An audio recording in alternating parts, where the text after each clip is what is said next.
Hello viewers, Telangana public service commission త్వరలో forest beat officer notification కూడా ఇవ్వబోతోందని మీడియాలో అంతా కూడా మనకి ఇన్ఫర్మేషన్ సర్క్యులేట్ అవుతోంది కదా.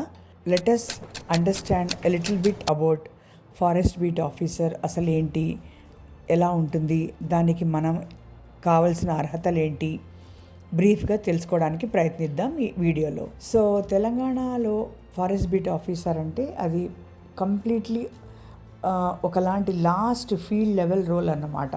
అంటే కింది నుంచి మనము డిపార్ట్మెంట్ని కనుక అర్థం చేసుకోవాలని ప్రయత్నిస్తే ఇది ఫస్ట్ అండ్ ఫార్మోస్ట్ పోస్ట్ అవుతుంది. అండ్ వాళ్ళు very very key functionary in the field level అవుతారు. ఎందుకంటే ఫీల్డ్లో ఏమవుతుంది అన్నది అనుక్షణం ఒకలాంటి నిఘా పెట్టి వాచ్ చేసి మానిటర్ చేసి పై అథారిటీస్కి అందిస్తుంటేనే దానిలో ఉన్న రిస్క్స్ కానీ లోపాలని కానీ దిద్దుకోవడానికి గవర్నమెంట్ పాలసీస్ ప్రోగ్రామ్స్ చేస్తుంటుంది.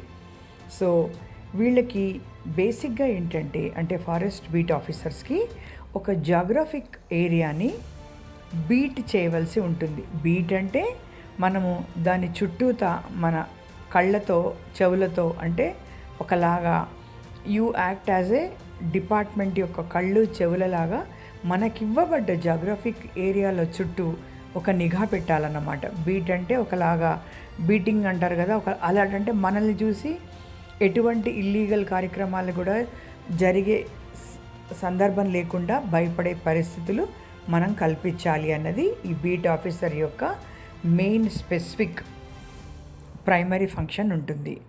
సో ఇంకాస్త డీటెయిల్స్గా తెలుసుకోవాలనుకుంటే డే టు డే డ్యూటీస్ ఎలా ఉంటాయి అంటే బేసిక్గా ఫారెస్ట్ బీట్ ఆఫీసర్స్ పెట్రోలింగ్ చేయాలి, ప్రొటెక్ట్ చేయాలి. అంటే మనకిచ్చిన జోగ్రాఫికల్ ఏరియాని కంటిన్యూస్గా మనము ఒక ఇల్లీగల్ లాగింగ్ కానీ పోచింగ్ అంటారు. పోచింగ్ అంటే వేట అన్నమాట. నిషేధించబడ్డ వేట అంటే ప్రాహిబిటెడ్ హంటింగ్. అలాగే ఎన్క్రోచ్మెంట్ కానీ అంటే ఆక్రమణ, ఇల్లీగల్గా ఆక్రమించుకోవడం కానీ, అదేవిధంగా అనాథరైజ్డ్ క్యాటిల్ గ్రేజింగ్ కానీ, ఇవన్నీ ఊరికి నేను మెన్షన్ చేస్తున్నాను. ఇవన్నీ మనకిచ్చిన ఏరియాలో జరగకుండా అనుక్షణం మనం వాచ్ పెట్టాలి. అదేవిధంగా మనందరికీ తెలిసిందే ఫారెస్ట్ ఫైర్స్ చాలా ఉంటాయి. ఇవి మానిటర్ చేసి ప్రివెంట్ చేయడానికి ఎప్పటికప్పుడు ప్లానింగ్లో హైయర్ అఫీషియల్స్కి ఒకలాంటి ఇన్ఫర్మెంట్గా ప్లస్ ప్లానర్గా కూడా హెల్ప్ చేయవలసి ఉంటుంది. ఫారెస్ట్ అనే కాకుండా వైల్డ్ లైఫ్కి సంబంధించి వైల్డ్ లైఫ్ పాపులేషన్ అంటే మన వన్యప్రాణులు, వాటి గురించి వాటి ఆరోగ్యం, వాటి యొక్క నంబరింగ్ అంటే పాపులేషన్ని కూడా ట్రాక్ చేస్తారు. ఎందుకంటే చాలా చోట్ల మన ఫారెస్ట్ బీట్ ఆఫీసర్స్ వర్క్ వల్లనే మన ఎండేంజర్ స్పీషీస్ అలాంటివి బయటపడ్డప్పుడు నంబర్ వైజ్ ఫర్దర్గా వాటిని ఎలా కాపాడుకోవాలి ఆ జాతులని అని ప్రోగ్రామ్స్, స్కీమ్స్ వేస్తారన్నమాట. తో వైల్డ్ లైఫ్ పాపులేషన్ గురించి డాక్యుమెంట్స్ చేస్తూ, అలానే అక్కడున్న ఎకోసిస్టమ్ అంటే అడవి జాతులు, అడవి మీద ఆధారపడ్డ అన్ని కార్యక్రమాలు, తర్వాత వాటి గురించిన లోటుపాట్ల గురించి ఒకలాంటి డాక్యుమెంటేషన్స్ చేసుకుంటూ, తర్వాత యానిమల్ మూమెంట్స్ని గమనించుకుంటూ, అదేవిధంగా హ్యూమన్ యానిమల్ ఎక్కడైనా కూడా కాన్ఫ్లిక్ట్స్, అటాక్స్ అవుతున్నాయా ఇలాంటివి కూడా జాగ్రత్తగా విజిల్గా ఉంటూ ఒకలాగా అబ్జర్వ్ చేస్తూ జాగ్రత్తగా రిపోర్ట్స్ అందించవలసి ఉంటుంది. ఇంతే కాకుండా ఒకవేళ వీళ్ళు మనం ఇదివరకు అనుకున్నట్టు పోచింగ్ లేదా ఎన్క్రోచ్మెంట్ లాంటి ఇల్లీగల్ వైలేషన్ యాక్టివిటీస్ కనుక చూసినట్లయితే వాటిని ఒక డాక్యుమెంట్గా తయారు చేసి డీటెయిల్డ్గా ఒక రిపోర్ట్ అంటారు, అఫెన్స్ రిపోర్ట్ అంటారు, దాన్ని తన ఇమ్మీడియట్ బాస్ అయిన ఫారెస్ట్ రేంజ్ ఆఫీసర్కి ఇవ్వవలసిన బాధ్యత కూడా వీళ్ళ మీదే ఉంటుంది. అంతేకాకుండా పాజిటివ్గా అఫారెస్టేషన్ అంటే మన హరితవనం అలాంటివన్నీ కూడా, తర్వాత ఈవెన్ ప్లాంటేషన్ సాప్లింగ్స్ని గ్రో చేయడం, నర్సరీస్ని రేస్ చేయడం, ఎన్విరాన్మెంట్లో అఫారెస్టేషన్ ఇనిషియేటివ్స్ని ప్రోగ్రామ్స్ని ఏవైతే గవర్నమెంట్ చేస్తుందో ఇవన్నీ కూడా వీళ్ళు ఫండమెంటల్ బేసిక్ పాయింట్ అవుతారన్నమాట. ఈ విధంగా ఫీల్డ్ లెవెల్లో అన్నిటికీ క్రూషియల్ రోల్ అయిన వీళ్ళది కెరియర్ గ్రోత్ ఎలా ఉంటుందంటే, ఫస్ట్ ఫారెస్ట్ బీట్ ఆఫీసర్గా ఎంటర్ అయిన తర్వాత వీళ్ళు ఫారెస్ట్ సెక్షన్ ఆఫీసర్గా, ఆ తర్వాత ఫారెస్ట్ రేంజ్ ఆఫీసర్గా కూడా ఎదగగలరు. ఫారెస్ట్ రేంజ్ ఆఫీసర్ అంటే అతను ఫారెస్ట్ రేంజ్కి అడ్మినిస్ట్రేటివ్ హెడ్గా ఉంటారు. ఇంతే కాకుండా ఒకవేళ ఏజ్ రిక్రూట్మెంట్ తక్కువగా ఉండి అండ్ మన పర్ఫార్మెన్స్ బాగుండి మనకి ఉన్న సీనియర్స్లో అంటే పొజిషన్స్ అనేవి, వేకెన్సీస్ అనేవి త్వరగా వచ్చినట్లయితే ఇంకా పైకి కూడా ఎదిగే అవకాశాలు కూడా ఖచ్చితంగా ఉన్నాయి.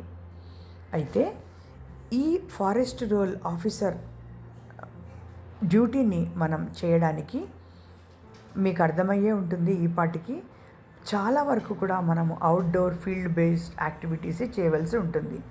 ఎందుకంటే ఆఫీస్లో కూర్చుని ఆఫీస్ వర్క్, ఫైల్స్ ఇవన్నీ చేసే వర్క్ ఇది కానే కాదు. సో ఈ జాబ్కి మనకు కావాల్సింది మంచి ఫిజికల్ స్టామినా, అంటే హెల్త్, తట్టుకోగల శక్తి, నడవగల కెపాసిటీ. అందువల్ల ఈ ఎగ్జామ్లో రైటింగ్లో క్వాలిఫై అయిన తర్వాత రిక్రూట్మెంట్లో వాకింగ్ టెస్ట్ అనేది చేస్తారు. దాని వివరాలు తెలుసుకునే ముందు అసలు ఈ రిక్రూట్మెంట్ ఎలా ఉంటుంది, ఎలిజిబిలిటీ ఏంటి అంటే, ఈ రిక్రూట్మెంట్కి 18 నుంచి 32 ఇయర్స్ వరకు ఎలిజిబిలిటీ ఉంటుంది. తర్వాత 10+2 అంటే ఇంటర్ తత్సమానమైన ఎడ్యుకేషన్ మనకి సరిపోతుంది క్వాలిఫికేషన్ ఎలిజిబిలిటీగా. ఆ తర్వాత ఈ ఎగ్జామ్లో మనకి 2 పేపర్స్ ఉంటాయి. జనరల్ నాలెడ్జ్ ఒకటి, జనరల్ మ్యాథమెటిక్స్ ఒకటి. జనరల్ నాలెడ్జ్లో మామూలుగా ఉన్నట్టే current affairs, history, geography, science, constitution అడుగుతారు. జనరల్ మ్యాథ్స్లో మామూలుగా స్కూల్ లెవెల్లో ఉండే అర్థమెటిక్, ఆల్జీబ్రా ఇవన్నీ కూడా అడిగే అవకాశం ఉంటుంది. పోతే ఒకసారి రిటర్న్లో క్వాలిఫై అయిపోయిన తర్వాత ఇమ్మీడియట్గా మనకి ఫిజికల్ మెజర్మెంట్ అనేది నెక్స్ట్ లెవెల్ ఆఫ్ ఎలిమినేషన్ అని చెప్పొచ్చు. ఎందుకంటే మనం ముందే అనుకున్నట్టు ఈ ఉద్యోగానికి మెయిన్ అర్హత physical stamina and ability to bear stress అన్నమాట. సో ఇక్కడ వాళ్ళు ప్రిస్క్రైబ్ చేస్తున్న మినిమం స్టాండర్డ్స్లో కనుక మనము ఒకవేళ రాకపోతే మరి ఈ ఫారెస్ట్ బీట్ ఆఫీసర్ నోటిఫికేషన్కి మనకి ప్రిపరేషన్ అనేది మనము చేసుకోకుండా వేరే జాబ్స్ గురించి ప్లాన్ చేసుకోవడం బెటర్. సో మేల్కి అయితే height 163 centimetres, minimum chest circumference 84 centimetres, expand అయినప్పుడు మినిమం 5 సెంటీమీటర్లు పెరగాలి. అదేవిధంగా ఫీమేల్స్కి అయితే height 150 centimetres, minimum chest circumference 79 centimetres, chest expansion వీరికి కూడా మినిమం 5 సెంటీమీటర్స్ పెరగాలి. కాకపోతే షెడ్యూల్ ట్రైబ్ ఇంకా లోకల్ కమ్యూనిటీస్కి ఈ యొక్క మెజర్మెంట్స్లో కాస్త రిలాక్సేషన్ ఉంటుంది 5 సెంటీమీటర్స్ వరకు. ఇకపోతే ఒకవేళ మనము ఈ హైట్ ఉంది, మనకు ఈ చెస్ట్ ఎక్స్పాన్షన్ ఉంది అంటే మీరు ఇంకా థియరీ ఎగ్జామ్స్కి ప్రిపేర్ అవ్వడమే బెటరు, మీకు ఈ జాబ్లో ఇంట్రెస్ట్ ఉంటే. అప్పుడు థియరీ క్వాలిఫై అయిన తర్వాత మెయిన్గా మీరు క్వాలిఫై అవ్వాల్సిన ఇంకో టెస్ట్ ఏంటంటే వాకింగ్ ఎండ్యూరెన్స్ టెస్ట్ అంటారు. ఎందుకంటే మనం ముందే అనుకున్నట్టు ఇదంతా కూడా giving the main beat activity, అంటే ఒక జాగ్రఫికల్ ఏరియా మనకు అలాట్ అయిన యాక్టివిటీలో బీటింగ్ యాక్టివిటీ చేయడమే. అంటే ఏం లేదు, వాకింగ్ ద్వారా అక్కడున్న చుట్టూతా మనము మానిటర్ చేయడం అన్నమాట.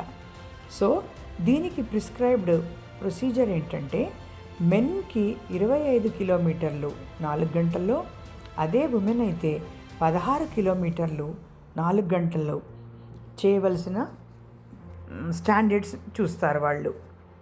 సో దీనికి మీరు గనక ఇంట్రెస్ట్ ఉంది అనుకుంటే మరి ఇప్పటి నుంచే నిదానంగా మీ వాకింగ్ ఎబిలిటీని కూడా మీరు ఇంప్రూవ్ చేసుకోవాలి. ఎందుకంటే ఇప్పుడు విన్నారు కదా, మెన్ లేదా ఉమెన్కి పర్ అవర్ 5 లేదా 4 కిలోమీటర్ల చొప్పున నడిసే ప్రయత్నంతో మొదలుపెట్టి నిదానంగా గ్రాడ్యువల్గా ఈ నోటిఫికేషన్ వచ్చి ఎగ్జామ్ అయ్యి ఈ లెవెల్కి రీచ్ అయ్యేటప్పటికి మీరు గ్రాడ్యువల్గా పికప్ చేసుకోగలరు. ఏదైనా కూడా మనము స్టార్టింగ్లో కనుక ఉన్నట్లయితే ఒకటేసారి అంత గోల్ పెట్టుకోవడం అంత మంచిది కాదు. దీనికి తగు జాగ్రత్తగా మీరు చక్కటి వాకింగ్ షూస్ని, తర్వాత అదేవిధంగా మైల్డ్ రన్నింగ్ని, జాగింగ్ని కూడా చేస్తూ ఆ షూతో మీకు ఎటువంటి ఫీట్ ప్రాబ్లమ్స్ రాకుండా కేర్ తీసుకుంటూ, అండ్ ఈ రన్నింగ్, వాకింగ్ చేస్తున్నప్పుడు మిమ్మల్ని మీరు హైడ్రేట్ చేసుకోవడం అన్నది చాలా ఇంపార్టెంట్. అంటే తగినంత మధ్య మధ్యలో వాటర్ సిప్ చేయడం కానీ, ఎలక్ట్రోలైట్ వాటర్ డ్రింక్స్ తీసుకోవడం కానీ చేస్తుంటే మనకి మజిల్ క్రాంప్స్ అనేవి రాకుండా యాక్చువల్ ఎగ్జామ్ రోజు కల్లా మనం కాస్త ఫిట్గా ఉంటాం. మరి ఈ ఫారెస్ట్ జాబ్ ఇంట్రెస్ట్ ఉండి బీట్ ఆఫీసర్గా అర్హత ఉండి చేరాలి అనుకుంటున్న వాళ్ళకి ఏమేమి అవసరమో ఫిజికల్గానైతేనేమి, ఎగ్జామ్ పరంగానైతేనేమి, అదేవిధంగా ఫిజికల్ ఎక్సర్సైజ్ లాంటిది, వాకింగ్ లాంటివి అయితేనేమి తెలుసుకున్నారు కదా. మరి ఇంట్రెస్ట్ ఉందా? ఇంట్రెస్ట్ ఉంటే ఇంకా స్టార్ట్ చేయండి preparation. No time delay, notification ఎప్పుడన్నా రావచ్చు. సో ఇలాంటి అప్డేట్స్ కోసం, గైడెన్స్ టిప్స్ కోసం, కెరియర్ రిలేటెడ్ ఇన్ఫర్మేషన్ కోసం కెరియర్ మిత్ర ఛానల్ సబ్స్క్రైబ్ చేసుకోండి. careermitra.in వెబ్సైట్లో రిజిస్టర్ అవ్వండి. మీ పర్టిక్యులర్ క్వాలిఫికేషన్స్కి సంబంధించిన జాబ్ ఆపర్చునిటీస్ని మ్యాచింగ్ అలర్ట్స్గా పొందండి. నెక్స్ట్ ఎపిసోడ్లో మళ్ళీ కలుద్దాం.